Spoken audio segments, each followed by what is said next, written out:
Congressman Massie joins me now from Washington, D.C. Congressman, how are you? Doing well, Glenn. Thanks for having me on. I'm concerned because I know you can't say anything because anything that you say can and will be held against you. So you're going to have to talk cryptically here. But I was gravely disturbed by your description where you said you had to stop and refigure history every couple of sentences. Can you give us any other description other than that? Well, absolutely. You know, when 9/11 happened and shortly thereafter, we were all like sponges. We're trying to absorb as much information to understand the who, the what, the why, the where. And then, but at some point, you quit collecting information because there's no more information to be had, or you think there's no more information. And it all sort of sets up like concrete in your brain. Well, as I was reading these 28 pages, I had to try and take apart that concrete that had set up, my own understanding of what had led up to 9/11 and what had enabled it. And then also what really hurt me was to wonder, why did my government keep this from me for 13 years? What were their motives? And there will be anger, frustration, and embarrassment when these 28 pages finally come out. Those are all emotions that you described that I had while I was reading these pages. These are emotions that I think the public will have when they find Here's what worries me, and I want to make sure that we're not talking about this. We went to war. We've killed a lot of people, and we used our own righteous indignation or righteous anger to stop this. Have we done something morally reprehensible here? Is it going to change our understanding of war? Well, you're right. We fought 2 wars ostensibly to keep another 9/11 from happening. And I'm not ready to relitigate those wars and the causes for going to war. But here's why I'm coming out right now and making this one of my priorities to get this out there, is we're talking about getting involved in 2 other wars, the war in Syria and a war in Iraq.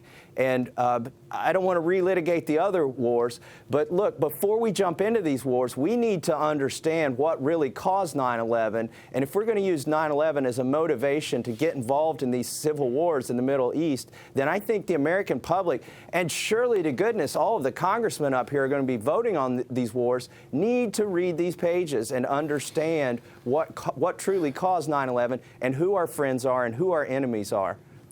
Okay, I mean, I know you're not going to tell me, but this sounds like we're talking about Saudi Arabia. But I want, and that just could be my bias from the things that we know from the intelligence community that have been told to us. We know there is a bias on that. I don't think anybody would be surprised that, and let's use both Clinton and Bush. I mean, Sandy Berger went in to smuggle papers out of the National Archives in his underpants. You don't do that and then get pardoned by the guy from the other side if they're not trying to kick dirt over the trail. And I don't think personally that it was anybody in our administration was doing anything nefarious or, anything like that. It just looked bad. It was just embarrassing because they might have been, taking too many walks with too many princes or whatever. Is this stuff that will deeply tear us apart, or will this be just, has our government been worse than just sloppy and greedy at times? I'm trying to figure out a way to ask you these questions. No, this will not tear our country. This will not tear our country apart. This will not. It will be embarrassing. It will not endanger us to release this information. But the American public needs to have it. I would tell you that to look to maybe Bob Graham, Senator Bob Graham, who was privy to even more information than I have in those 28 pages, since he was on the Intelligence Committee. And he's leading this charge. I will say, there are things I can't even tell my wife that I learn about in these soundproof skiffs, and those 28 pages are included in that category. Congressman Walter Jones from North Carolina, he's the one who sponsored this resolution. It's called House Resolution 428. And, you know, they thanked him for sponsoring that. By the establishment primaried him and spent 10 times as much money as him back in his district this spring, and he still won because he represents the people and truth and transparency.